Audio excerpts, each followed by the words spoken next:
who is laughing then is Mr. Farage. He likes that, such a thing, that to have a debate about it. But you have a little bit to go further into your reasoning. How should be the state of the British economy without the internal market in the European continent? What should be the weight of the City of London if they cannot longer trade in euros? When 70 or 80% of all the trading in the City of London is done in euros. I think that Britain has to remain in Europe, and it's completely crazy to think that you can go back in history and to do it on your own. That is not working in the globalized world of tomorrow. Mr. Farage, on behalf of the EFDD.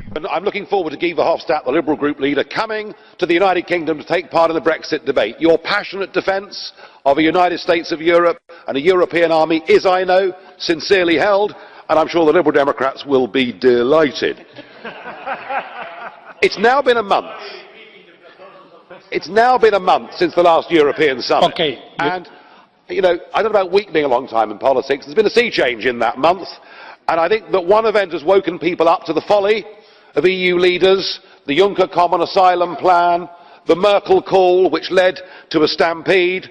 Those of us that have warned that unlimited numbers of people from different cultures without security checks would pose a threat to the cohesion of our societies were roundly abused for doing so. And then we came to New Year's Eve. Munich.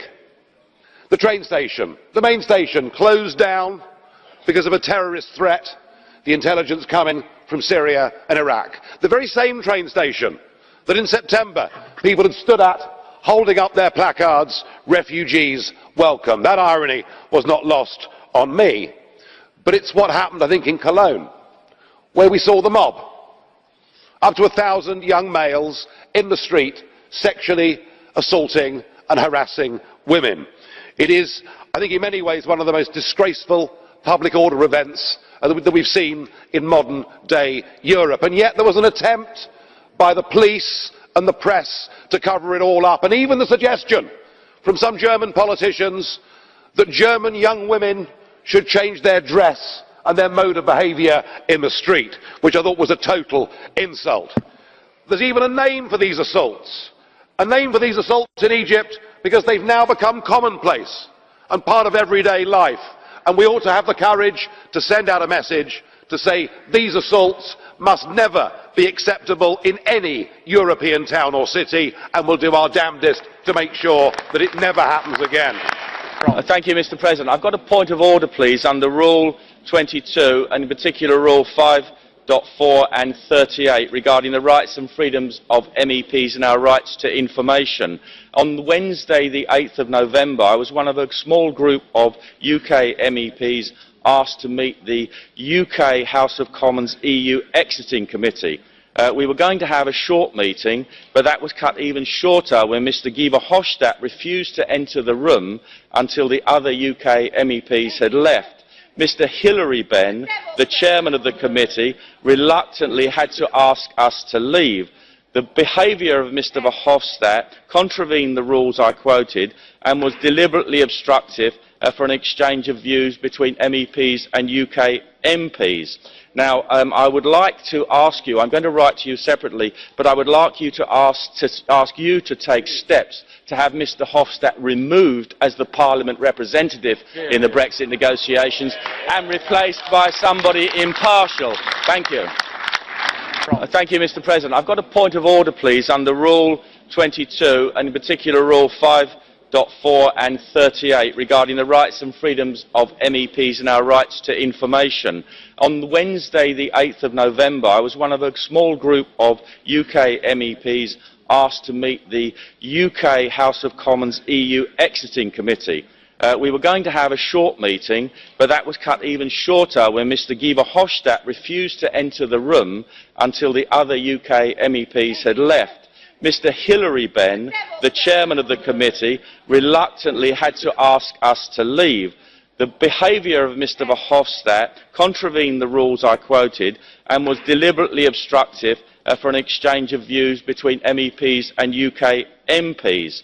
Now, I would like to ask you, I'm going to write to you separately, but I would like you to ask you to take steps to have Mr Verhofstadt removed as the Parliament representative in the Brexit negotiations and replaced by somebody impartial.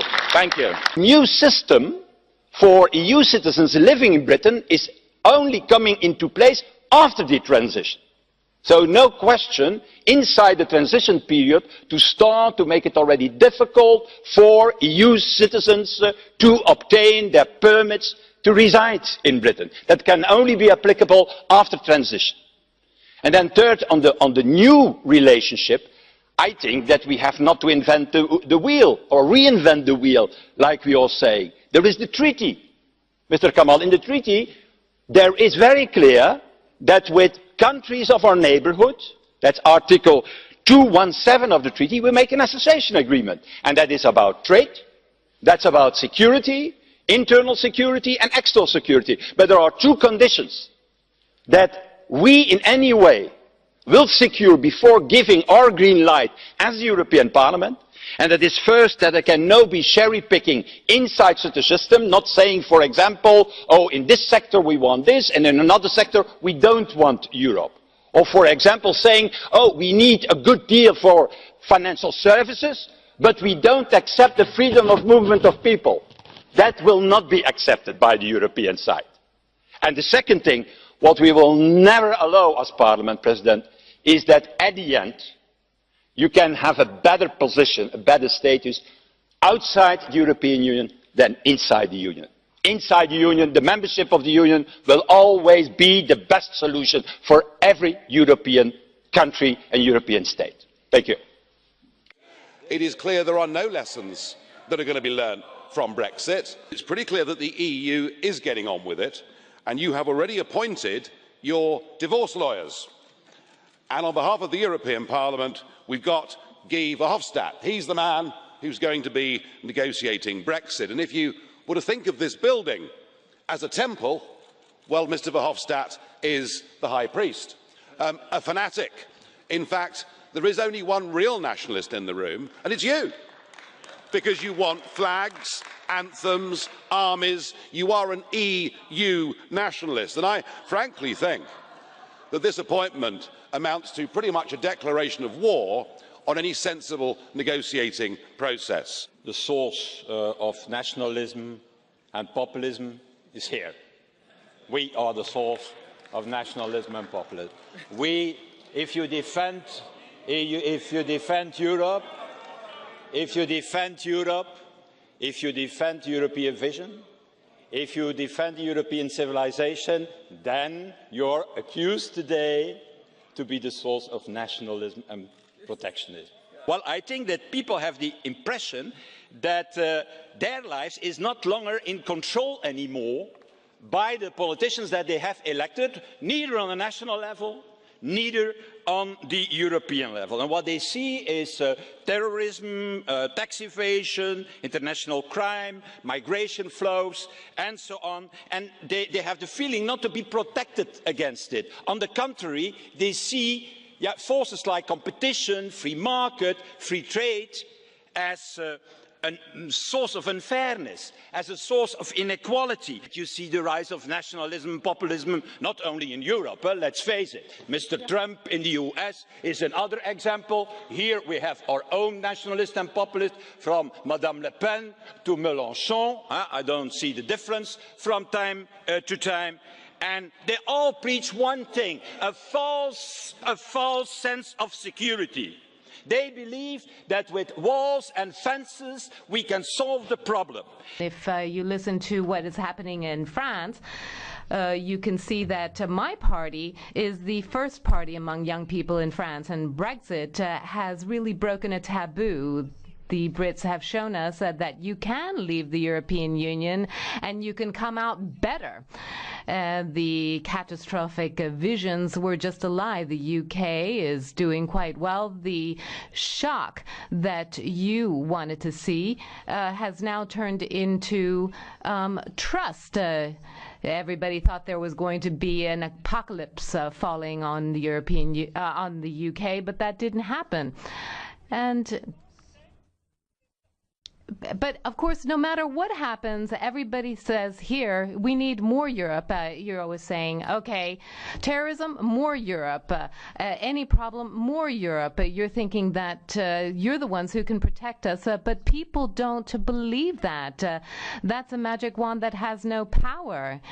You are allowing for all the traffic and crime to go through the Schengen area. You're not stopping immigration. You're allowing for communitarism and Islam and terrorism to run free. What is the European Union protecting us from? Security? Europe lives and draws from its diversity. Although it's often stated that this is the case, the Commission does not intend to get rid of the nation states. We don't destroy. We don't want to undermine. We want to construct. We want a better Europe. Europe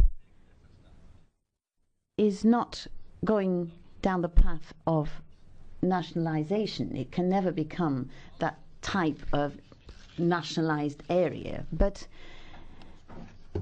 there are splits out there, and often fragmentation exists where we need further effort from the Union, and that is leaving scope for galloping populism, and we cannot accept that, because populism does not solve problems. On the contrary, populism creates problems.